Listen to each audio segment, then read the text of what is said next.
Hey there, Aftershock. It's Miss Shannon. Just wanted to jump on here and do a quick devotion for you guys.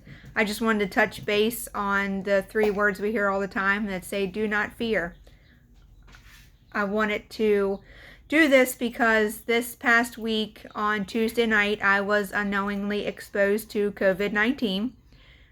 Before I found out that I had been exposed to it, I had been home, done my usual stuff.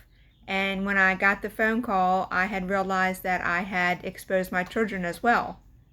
Not only myself, but my children. So that night I didn't sleep. The next morning I woke up and I was just in a panic. All I could do was cry. I was reaching out to Jordan and fellow leaders for prayer. And I was just weeping and crying, and I got out of bed and I just walked my home weeping for God to just protect my children. Over and over again, I just kept saying, Jesus, protect my babies, protect my babies. It wasn't about me, it was about my children.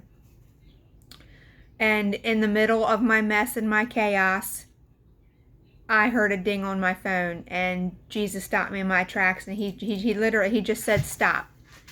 I picked up my phone, and I am part of a group text where this one person sends a text every morning. And that morning, this person had no idea what was going on that morning. You know, they send it. It's Tim.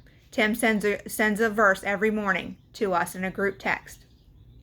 And Tim had no idea what was going on. He didn't know what was going on in our home, nothing. And I looked down at my phone, and the verse was Isaiah 41:10, which says, fear not, for I am with you. Be not dismayed, for I am your God. I will strengthen you. Yes, I will help you. I will uphold you with my righteous right hand. So right then and there, God grabbed me, and he told me that it was going to be okay. As a mother, you constantly worry about your children. Just a father, a parent in general, you're always worried about your children. So for me to have possibly exposed my children to something, it hurts. You see the stories on the news, you read articles online, you don't know what's true, you don't know what's not true. Perfectly healthy people are passing away from this. I was not in a good place. But as soon as I saw that, God said, Shannon, you have to stop. He's like, I've got this handled. I still have my moments, but I know we're going to be okay. When you have a child and that child is placed in your arms, there's a love there that you never knew existed. It's something that you can't understand. It's something that you can't comprehend, but you know it's there. And as much as a parent loves their child, our Almighty Father loves us even more than that. It's incomprehensible. We don't understand it. It's there. We didn't do anything. We don't have to do anything to deserve it. It's already there. It's just there. He loves us no matter what we go through. We're going to have trials, we're going to have tribulations, and we're going to have things that test us. But we have to stay strong. And in the middle of my weeping and my chaos, he showed me right then and there that he was there and it was going to be okay. Another verse that always stays true to me is 2 Timothy 1:7.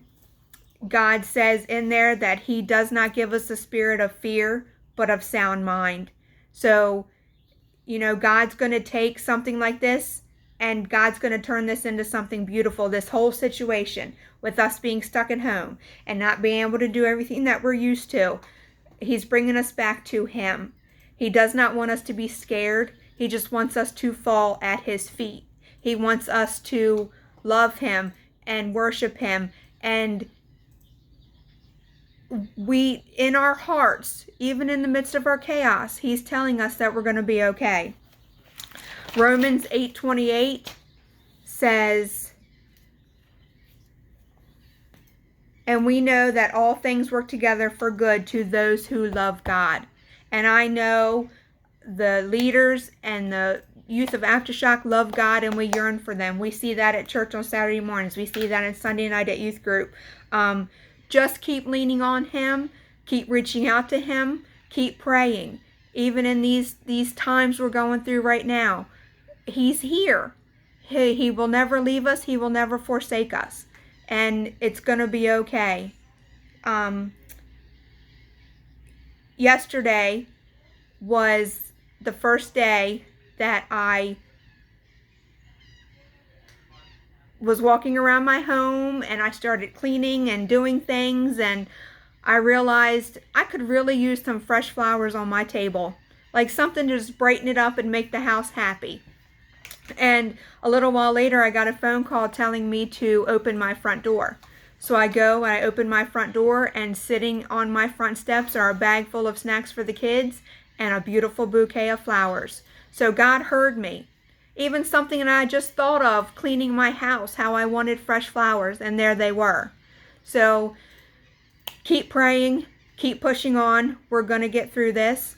I cannot wait to see you guys. I cannot wait to play games. I cannot wait to laugh. I cannot wait to hug you. The leaders are here for you guys. Jordan's here for you guys. You reach out, we're here. With all that's going on, do not fear. Jesus is with you. I love you, but more importantly, Jesus loves you, and he's got this. Hope to see you guys soon. Bye.